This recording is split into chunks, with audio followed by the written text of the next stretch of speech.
So welcome on in, guys. Three bold takes. This is the Week 7 overreactions. As you know, we have a special guest every single week for overreactions. And this week, it's one of my old buddies named Justin. Actually worked with him a long time ago. So, Justin, I appreciate you coming on, man. This should be a lot of fun. We have a lot of hot topics for you. So now we bring our attention to Chase's topic here, which isn't really an overreaction. It's more so of relaying news and what it means, and that's the Brock Bowers injury. He went down against Vandy with an ankle injury, will require surgery. I believe it's the new tightrope surgery. I say new, it's been around for about 5-6 years now, but this is a huge drop for Georgia. I think everybody can agree. So Chase, let's hear your reasoning behind wanting to talk about this today. Well, you're taking the words out of my mouth, Fred. I think I saw two different reports. One was 4 to 6 weeks, which still puts him at the end of the regular season. So if they make the SEC championship game, if they make a bowl game, whatever, then he may be back. Then I also saw he's out for the rest of the season. Either way, that's a huge blow to a Georgia team that, started off shaky offensively to start the year, found a way to beat Auburn, and then finally looked like Georgia against Kentucky absolutely blew them out of the water. But then again, in this game, Vandy barely won this game. Against Vandy, it's a barely winning game. It's 37-20. You let Vandy hang around. And Georgia in the first half scored 24. And then Brock Bowers goes down in the second quarter. They only scored 13 in the second half, 3 in the second quarter. So it looked like they couldn't find their rhythm against a Vanderbilt team that is not very great. Now they're getting better over the years, but still not great. They're 2-6. They haven't won a lot, and they don't play great defense as well. So now you lose your guy who's arguably your best player.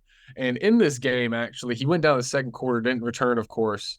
He was tied for second in receptions on the team and didn't play the entire second half, which is not boasting well for their offense at Carson Beck. So I wanted to mention this mainly because you don't have, because if you watched our Heisman videos last week and stuff, Brock Bowers is my guy because Brock Bowers makes this Georgia team move, literally. And without Brock Bowers, the defense hasn't been the normal Georgia defense. So I think there's a chance that there's a regular season game that they drop now, and that Brock Bowers also is a force that Georgia cannot have on the sidelines. They have to have him on the field. And so I think my overreaction is that, Brock Bowers is going to hurt Georgia's chances. I don't think there's a chance they don't make the playoffs anymore without Brock Bowers on that team. I think it's that big of a deal. So, Quinn? When you talk about not having Brock Bowers, I'm going to choose to be optimistic and go with the timeline that gets him back for the SEC title game. All right, let's go with that timeline and just focus on the rest of their season. They got that 3-game stretch at home Missouri, at home Ole Miss, at Tennessee.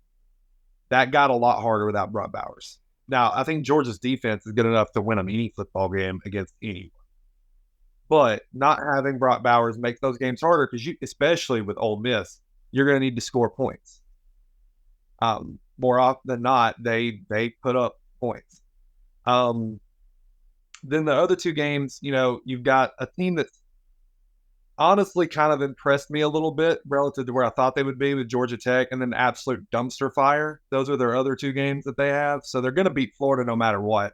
And then with Georgia Tech, they shouldn't lose that game.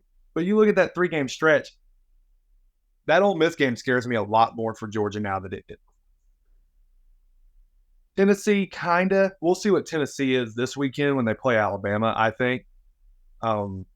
But the Ole Miss game, I think, could sneak up on Georgia now.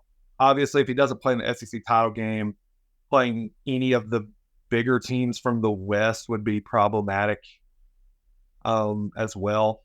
But if he doesn't go to the playoffs, I don't think Georgia has the team to win a national title without Brock Bowers. I'm putting that out there.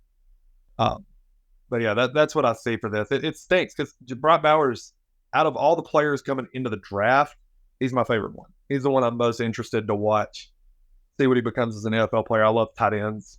It's one of my favorite positions in the sport. So he's one of the best I've ever seen. So. Justin, go for it. Yeah, I mean it's simple. I mean he is the Georgia offense.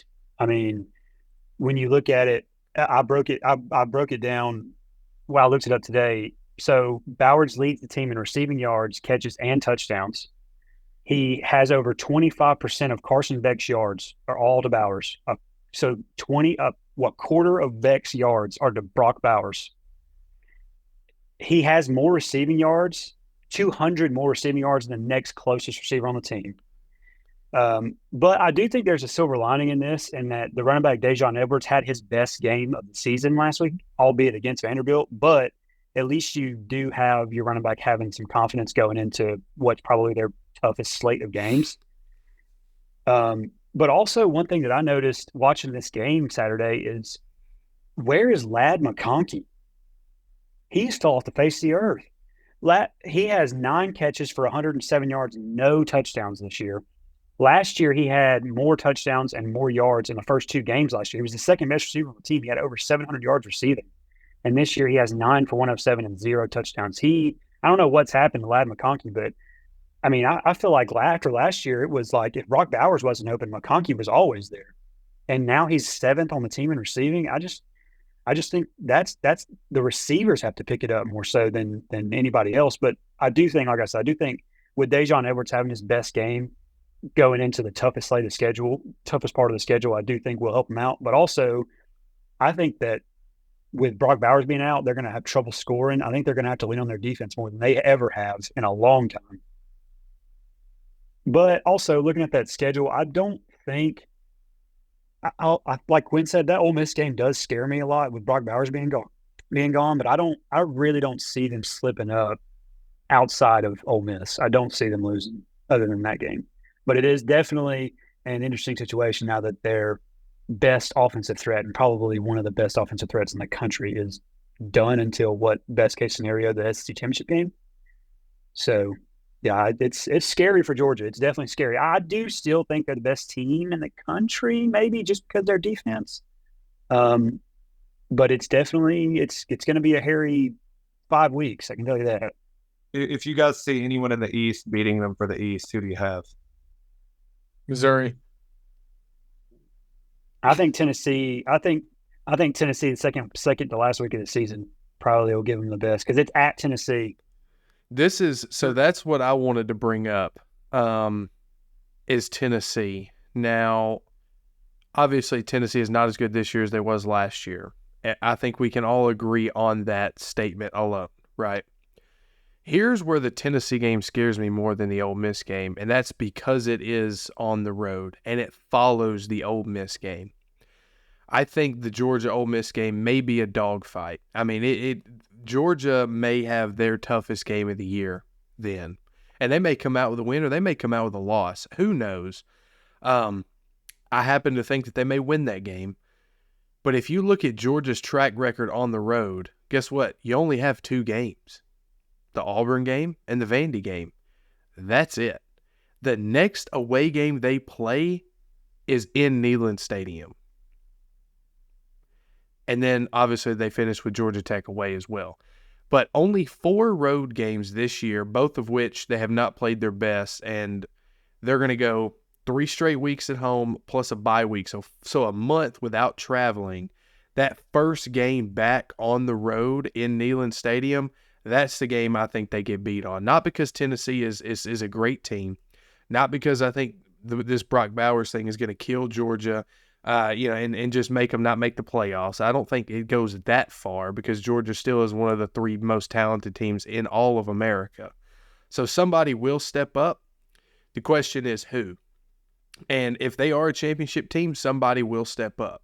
If they're not a championship team, nobody will step up, and you will see this impact in many, many ways. But speaking specifically about Brock Bowers here, enough about Georgia's schedule for me. Where I think Georgia is going to struggle the most is on those 3rd and 6s, right? So a lot of times you see Georgia get behind the sticks, and they're in 3rd and 6, 3rd and 7 mode, and Brock Bowers is that guy to go to. simply because he's very good at finding the soft spot. But when you take that away, I think the first and second downs are going to have to start improving for Georgia. And you're right, they started running the ball better this week, and I think that may be the one silver lining, just like you said, Justin, that may help them not to get in those situations. But if they continue to get behind the sticks and get the 3rd and 6s, 3rd and 7s, heck, even 3rd and 5s, they could very easily lose to one of these Ole Miss or Tennessee. I wouldn't even rule out Missouri. I mean, Missouri is one game away from being undefeated right now, and that's an LSU game that they should have won. So I don't know. It's definitely making these last, 5 games for Georgia very interesting. Chase, who's your pick to beat Georgia for the East if someone beats them? I do have hope in Florida. However, I'm actually going to lean Missouri. I was actually really impressed with what Missouri did last week after losing to LSU at home. They bounced back and beat Kentucky by 17, which I thought Kentucky was a superior team to them. And they beat Kentucky handedly on the road.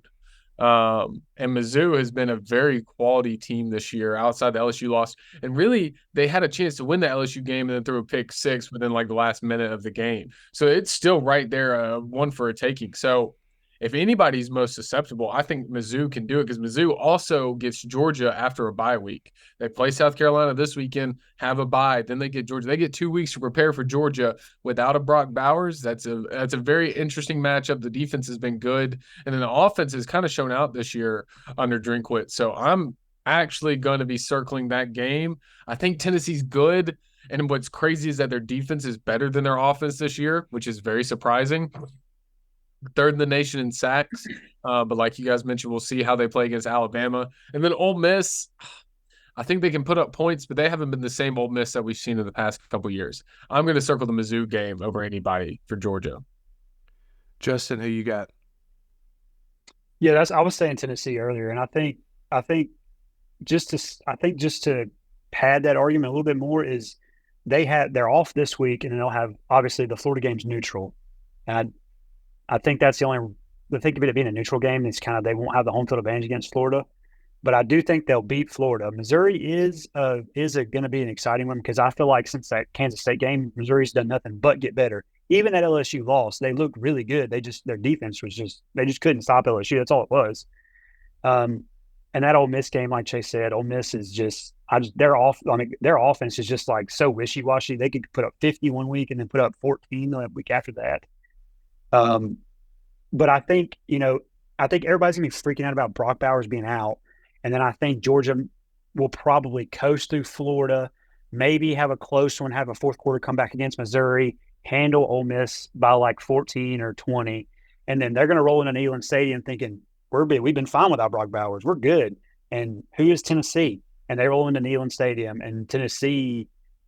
I think it could be possible that we see Tennessee do to Georgia what we saw South Carolina do to Tennessee last year, if Georgia's not careful. Because you know what I'm saying? Like they just roll through, like they're just breezy, like no problem. We handled two ranked teams at home. Who cares? And then Joe Milton comes out and just blows the doors off. So pay attention to pick'ems because for Tennessee to win the East this Saturday is insanely important because of that loss. No kidding. Yeah. That's right. Insane. Guys, thanks for watching. That's been our Week 7 overreactions. I appreciate you joining. Justin, thanks for coming on the show. You've been great. Hopefully we can have you back maybe during bowl season. Guys, thanks for watching and listening. It's been 3 Bold Takes. I'm Freddie. I've been joined with Chase and Quinn. As always, like, comment, subscribe, share to your friends, and we will see you guys with a lot of videos this week.